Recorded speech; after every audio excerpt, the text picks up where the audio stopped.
Bienvenue sur la chaîne. Rose.1988. Likez, abonnez-vous à la chaîne pour ne pas manquer les histoires intéressantes. Mes parents m'ont annoncé qu'ils allaient emménager dans ma chambre principale. Ils avaient décidé de donner leur maison à ma sœur et à sa famille. Je m'appelle Naomi, j'ai 27 ans, et apparemment, ma seule utilité dans cette famille est de financer le mode de vie de ma sœur aînée. Reprenons depuis le début. Il y a 8 mois, je m'étais rendue chez mes parents pour ce que je croyais être un simple dîner de famille. En réalité, ils m'avaient convoquée pour ce qu'ils qualifiaient de « discussion familiale ». Ma sœur Vanessa était présente avec son mari Derek et leurs 2 enfants, Emma, âgée de 4 ans, et Liam, 2 ans. Vanessa a toujours été l'enfant préféré. Enfant, elle avait droit à la plus grande chambre, aux vêtements neufs, et à toute l'attention de nos parents. Moi, j'avais appris à me contenter des restes et à accepter d'être reléguée au second plan. Lorsqu'elle s'était mariée à 22 ans avec Derek, un entrepreneur aux rêves ambitieux mais aux revenus instables, nos parents leur avaient offert un mariage somptueux, qu'ils n'avaient pas les moyens de se permettre.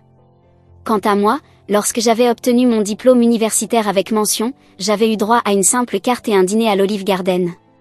Ce soir-là, il y a 8 mois, ma mère m'avait regardé droit dans les yeux et avait déclaré, d'un ton sans appel, qu'ils avaient quelque chose d'important à discuter avec moi.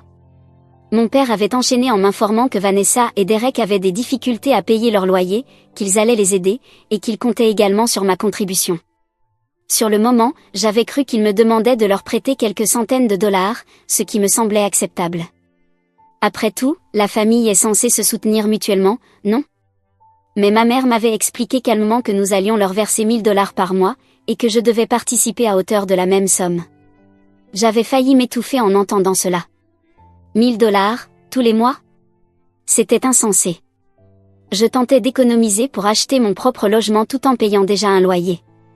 Vanessa avait levé les yeux au ciel, m'expliquant qu'ils louaient une maison avec 2 chambres pour leurs enfants, que c'était cher mais nécessaire. J'avais répliqué en suggérant qu'ils trouvent un logement plus modeste ou, éventuellement, qu'elles cherchent un emploi. Les regards que j'avais reçus à ce moment-là m'avaient donné l'impression d'avoir proposé quelque chose d'impardonnable, comme vendre un des enfants. Vanessa s'était défendue en affirmant que la carrière de Derek était exigeante. Derek avait hoché la tête d'un air sérieux, bien que sa carrière consistât principalement en des missions ponctuelles, souvent mal rémunérées. Elle avait ajouté qu'elle devait rester à la maison pour s'occuper des enfants. J'avais protesté, je ne pouvais pas me permettre de verser 1000 dollars chaque mois. Ma mère m'avait regardé durement et m'avait rappelé, sur un ton lourd de reproches, que la famille faisait des sacrifices, et que j'avais déjà bénéficié de leur générosité. Et comme toujours, le chantage affectif avait fait son apparition. À Noël, j'avais acheté des jouets pour Emma et Liam chez Target, plutôt que dans cette boutique hors de prix que Vanessa adorait. À en croire leur réaction, j'aurais tout aussi bien pu leur offrir des cailloux. Les remarques passives-agressives à propos de mes cadeaux, sans cœur, avaient gâché toute la fête. Alors j'avais cédé. Depuis 8 mois, je transférais 1000 dollars chaque mois à Vanessa. Je mangeais des nouilles instantanées plus souvent que je ne voulais l'admettre, et je regardais mes économies fondre. Pendant ce temps, dès que Derek trouvait du travail, il publiait des photos de repas dans des restaurants chics et de nouveaux jouets pour les enfants. Lorsqu'il n'avait pas de mission, il se plaignait d'être fauché et demandait plus d'argent à mes parents. Le dîner de ce soir n'allait pas faire exception, tout le monde allait s'extasier devant Vanessa et les enfants, Derek allait présenter son nouveau projet, révolutionnaire, et moi, je resterais là, silencieuse, dans le rôle du portefeuille familial. Je me suis garée dans l'allée, j'ai pris une grande inspiration, et je me suis préparée pour le cirque habituel. Et comme prévu, j'ai retrouvé mes parents assis par terre à jouer avec Emma et Liam, tandis que Vanessa était affalée sur le canapé, absorbée par son téléphone. Derek racontait à mon père son dernier projet, qu'il qualifiait de réussite assurée. Je suis entrée en disant bonjour, mais personne ne m'a vraiment remarqué, à l'exception de mon père qui m'a adressé un petit geste de la main avant de se reconcentrer sur Derek. Le dîner a été servi. Nous nous sommes installés autour de la table, tandis que les enfants jouaient dans le salon. J'ai remarqué que mes parents échangeaient des regards insistants, et j'ai immédiatement compris qu'ils préparaient une nouvelle discussion familiale, ce qui, en général, ne présageait rien de bon pour moi. Ma mère a pris la parole, avec ce même ton autoritaire qu'elle avait utilisé 8 mois plus tôt. Elle m'a annoncé qu'ils avaient décidé de donner leur maison à Vanessa, Derek et les enfants. Je les ai regardés, et j'ai compris qu'ils étaient au courant depuis le début. Ils arboraient tous 2 un air satisfait. Mon père a souligné, comme si j'avais besoin d'un rappel, que Vanessa avait 2 enfants et qu'ils avaient besoin d'espace. Selon lui, c'était plus économique que de continuer à louer. Sur ce point, je devais reconnaître qu'il n'avait pas tort. J'ai donc acquiescé lentement avant de demander, « Et vous, où allez-vous vivre? Vous allez louer un appartement ?» Ils se sont regardés avec un sourire complice, et ma mère a répondu joyeusement qu'ils n'allaient pas avoir besoin de louer, ils allaient venir vivre chez moi. Ils prendraient la chambre principale, ne paieraient pas de loyer, mais mes factures allaient légèrement augmenter avec 3 personnes de plus. Bien entendu. Je suis restée bouche bée. Vous ne pouvez pas décider ça sans me consulter. J'ai 27 ans, une vie à moi, une routine, j'essaie de faire des rencontres. Je ne peux pas avoir mes parents chez moi. Le sourire de ma mère s'est effacé. Elle m'a dit froidement que la famille nécessitait des sacrifices, et que c'était à mon tour d'en faire. Vanessa a acquiescé avec suffisance, et m'a rappelé de ne pas oublier de continuer à lui envoyer les 1 000 $ chaque mois. J'ai explosé. Pourquoi je continuerais à t'envoyer de l'argent? Tu vas avoir une maison gratuite. Vanessa, indignée, m'a traité d'égoïste, en précisant qu'elle avait des enfants et que les enfants avaient besoin de beaucoup de choses. Elle trouverait bien une utilité à cet argent. Tout le monde a éclaté de rire, sauf moi. Pour eux, tout cela était une blague. Moi, j'étais la blague. Mon père a conclu d'un ton définitif, c'est donc décidé, nous allons bientôt emménager. Je me suis levée, les mains tremblantes, et j'ai déclaré que je devais partir, que j'allais commencer à vider la chambre principale pour eux. En réalité, j'avais juste besoin de quitter cette maison avant de crier, de fondre en larmes, ou les deux. Je suis rentrée chez moi en colère, les jointures blanchies sur le volant. Chaque souvenir d'avoir été négligé et exploité par ma famille me revenait en pleine figure. Tous les souvenirs ont ressurgi d'un seul coup. Les anniversaires où mes cadeaux semblaient avoir été choisis à la dernière minute, le jour où j'ai eu une promotion et où personne n'a pensé à me féliciter, toutes ces fois où j'ai annulé mes projets pour garder Emma et Liam pendant que Vanessa et Derek sortaient, sans même un simple merci. Que avait-il jamais fait pour moi? Absolument rien. Rien du tout. Quand je suis arrivée devant mon immeuble, je savais exactement ce que je devais faire. Il n'était pas question qu'il m'écrase à nouveau, pas cette fois. J'ai saisi mon téléphone et j'ai appelé mon propriétaire. Scott, un homme dans la cinquantaine, plutôt correct, possédait plusieurs immeubles dans le quartier. Salut Scott, c'est Naomi de l'appartement 4B. J'ai une situation dont je dois te parler. Que se passe-t-il, Naomi? Tout va bien dans l'appartement? J'ai pris une profonde inspiration et je lui ai raconté toute l'histoire. Les virements mensuels à ma sœur, la décision de mes parents de donner leur maison, et surtout leur projet d'emménager chez moi sans me demander mon avis. Contre toute attente, Scott ne semblait ni agacé ni contrarié. Il paraissait sincèrement compatissant. C'est vraiment dur, dit-il une fois que j'eus terminé. Mon beau-frère a fait quelque chose de similaire avec ma femme avant que nous ne nous marions. Certaines personnes se croient simplement autorisées à tout. À propos de la résiliation du bail, ai-je commencé, hésitante. Ne t'en fais pas pour ça, m'a-t-il assuré. Aucune pénalité.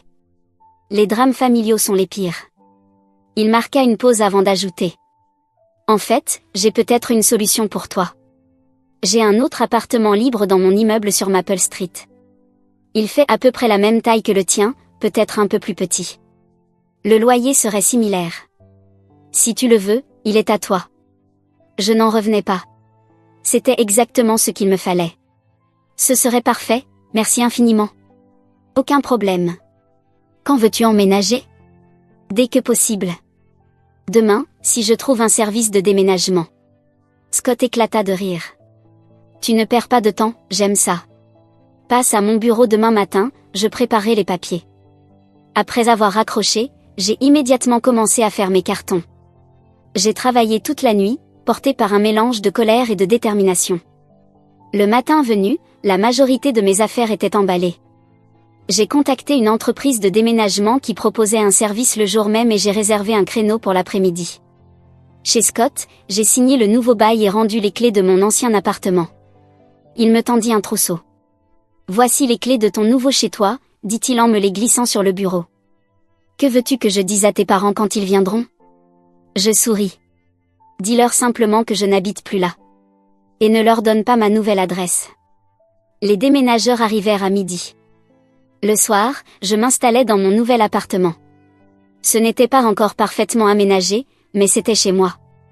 Et surtout, ma famille ne savait pas où je vivais. 2 jours plus tard, alors que je déballais les derniers cartons de la cuisine, mon téléphone vibra. Un message de ma mère: nous sommes en route vers ton appartement avec nos affaires. À tout de suite.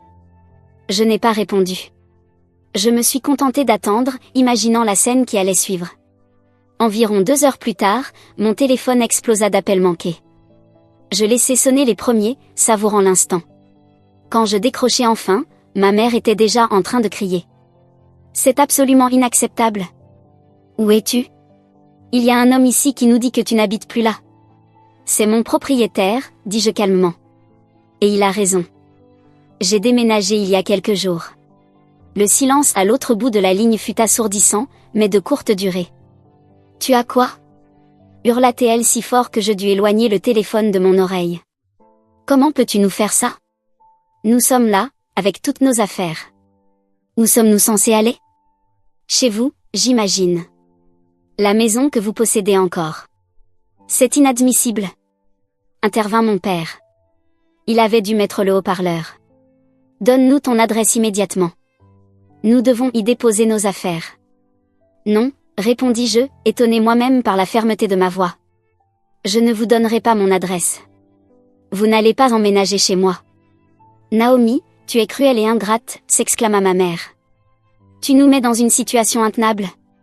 Intenable? Dis-je, révolté. C'est vous qui avez décidé de venir vivre chez moi sans même me consulter.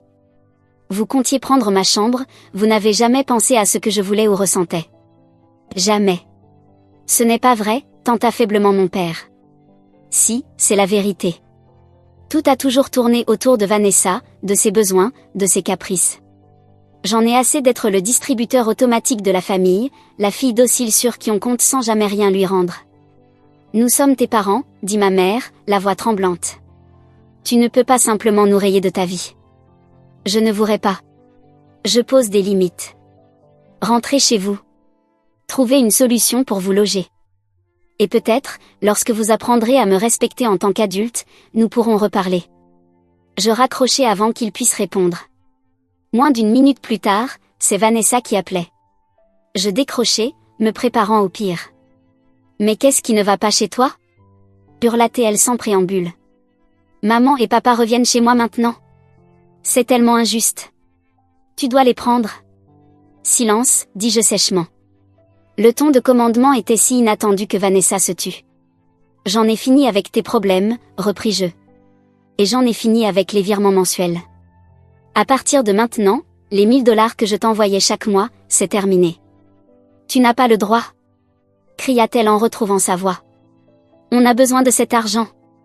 Tu es une égoïste de première. Je raccrochai. Puis je bloquai son numéro, ainsi que ceux de mes parents. Ensuite, j'ouvris mon application bancaire et j'annulai le virement automatique vers le compte de Vanessa. En posant mon téléphone, je me sentis plus légère que je ne l'avais été depuis des années. La culpabilité et l'obligation qui m'avaient oppressée pendant si longtemps s'étaient envolées. À leur place, une émotion nouvelle, la fierté. J'avais enfin défendu mes droits. Je me servis un verre de vin, du bon, celui que je ne pouvais normalement pas m'offrir, et je regardais autour de moi. Mon appartement n'était pas encore parfaitement rangé, des cartons traînaient un peu partout, mais c'était chez moi. Mon espace. Mes règles. Le sentiment de paix que j'avais trouvé dans mon nouvel appartement ne dura pas longtemps. Après environ 2 semaines de silence bienfaisant, les appels de ma famille élargie commencèrent à affluer. La première fut ma tante Carole, la sœur de ma mère. Naomi, ma chérie, cela fait une éternité que je ne t'ai pas vue. Où habites-tu maintenant? J'adorerais venir visiter ton nouvel appartement. Je n'étais pas née de la dernière pluie. Est-ce que maman t'a demandé de m'appeler, tante Carole? Un silence gêné. Eh bien, elle a peut-être mentionné qu'elle s'inquiétait pour toi. Je vais bien. Mais je ne suis pas certaine de vouloir partager mon adresse pour le moment. Puis ce fut l'oncle Mike, ensuite ma cousine Tiffany, et même Steve, le partenaire de bowling de mon père, que j'avais rencontré peut-être 2 fois dans ma vie. Chaque appel avait la même énergie maladroite, une fausse désinvolture, suivie de tentatives à peine voilées pour connaître ma nouvelle adresse. Finalement, j'ai mis les choses au clair avec mon grand-père, le dernier de cette parade d'espions familiaux. Je sais que maman et papa sont derrière tous ces appels. Je ne donnerai mon adresse à personne. Dis-leur de cesser d'utiliser chacun d'entre vous comme leur détective privé. Mon grand-père, visiblement gêné, tenta une défense timide. Ils sont juste inquiets, ma petite. Non, ils sont contrariés que leur projet soit ruiné. Pas inquiet pour moi, répondis-je. Les appels cessèrent après cela. Je crus qu'ils avaient enfin accepté ma décision et qu'ils passaient à autre chose. Je me trompais. Un mardi soir, en quittant le travail, j'aperçus la Subaru bleue de mes parents garée de l'autre côté de la rue, en face de mon immeuble de bureau. Je fis semblant de ne pas les remarquer et me dirigeai tranquillement vers ma voiture. Dans le rétroviseur, je les vis démarrer et me suivre à distance, pensant discrètement me filer. Je souris. Se prenaient-ils pour des espions dans un film ? Je roulai directement jusqu'au centre commercial Westfield, vérifiant de temps à autre qu'ils étaient toujours derrière moi. Ils gardaient quelques voitures de distance, mais cette Subaru bleue était impossible à rater. En entrant dans le parking du centre commercial, ils se garèrent dans un endroit leur offrant une vue dégagée sur ma voiture. Une fois à l'intérieur, j'appelai mon amie Rachel. J'ai besoin d'un service. Mes parents me suivent littéralement. Ils sont dans le parking en train d'espionner ma voiture. Peux-tu venir me chercher à la sortie nord ? Je sortirai par là pendant qu'ils surveillent toujours la sortie sud. Fonce, me dit-elle. C'est la chose la plus palpitante qui me soit arrivée cette semaine. Je passais environ 1 heure à flâner dans les boutiques, jetant un œil discret de temps à autre à travers les vitrines. Mes parents étaient toujours là, fidèlement postés. Quand Rachel m'envoya un message pour dire qu'elle était arrivée, je glissai hors de la sortie nord, le sourire aux lèvres, imaginant mes parents attendre encore longtemps à côté de ma voiture. « Monte, dit Rachel en riant. On échappe à ta famille de fous. » Nous éclatâmes de rire. Je n'arrive pas à croire que c'est ma vie, soufflai-je, encore essoufflé. Mes propres parents me traquent. Tu as envisagé une ordonnance restrictive, demanda Rachel, à moitié sérieuse. Espérons que ça n'ira pas jusque-là, répondis-je, bien que l'idée m'eût traversé l'esprit. Au cours des mois suivants, mes parents tentèrent à plusieurs reprises de découvrir ma nouvelle adresse. Ils me suivirent 2 autres fois en sortant du travail, mais je restai sur mes gardes. Ils envoyèrent davantage de membres de la famille m'appeler avec des prétextes de plus en plus transparents. Puis, tout à coup, la surveillance cessa. Plus d'appels étranges de cousins éloignés, plus de planques devant mon bureau. Rien. Étonnamment, je m'adaptai très vite à ce silence. Pour la première fois depuis que j'étais adulte, je n'étais plus rongée par l'anxiété liée aux obligations familiales ou à des demandes financières imprévues. Je plaçais chaque mois les $1000 que j'envoyais autrefois à Vanessa dans mes économies. Je sortais à des rendez-vous sans craindre que mes parents débarquent à l'improviste. J'achetais un canapé confortable sans me sentir coupable de dépenser de l'argent pour moi. J'étais heureuse. Vraiment. Sincèrement. Puis vint l'email, 2 semaines avant Noël. Il venait de maman. Naomi. J'espère que tu vas bien. Cela fait plusieurs mois que nous n'avons pas parlé, et ton père et moi avons eu le temps de réfléchir à nos actes. Nous comprenons désormais que nous avons dépassé certaines limites et ignoré tes sentiments. Pour cela, nous sommes vraiment désolés.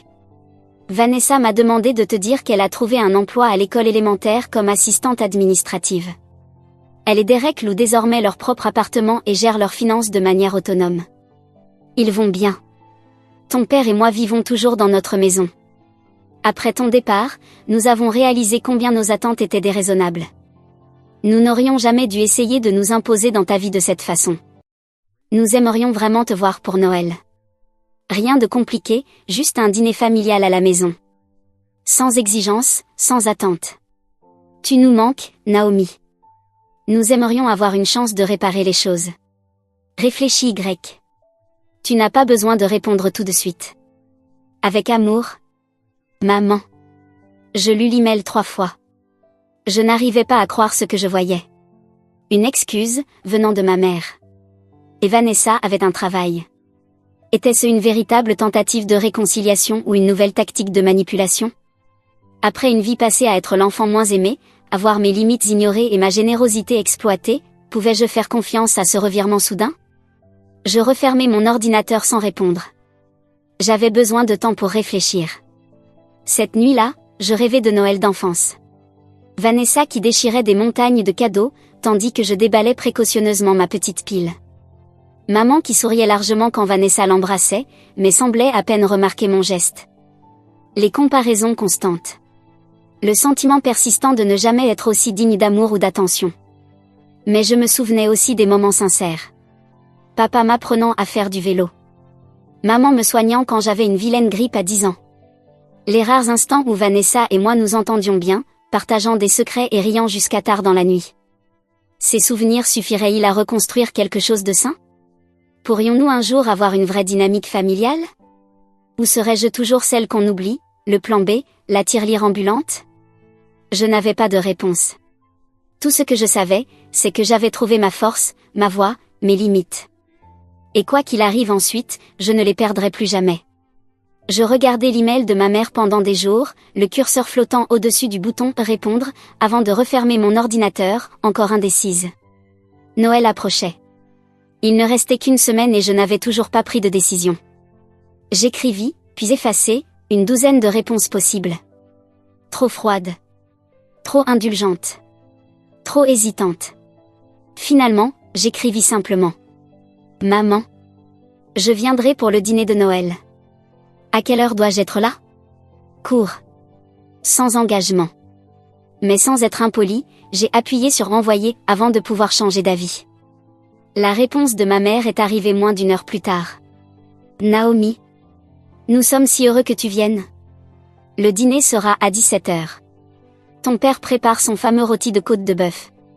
Viens simplement, aucun cadeau n'est nécessaire. Avec amour. Maman.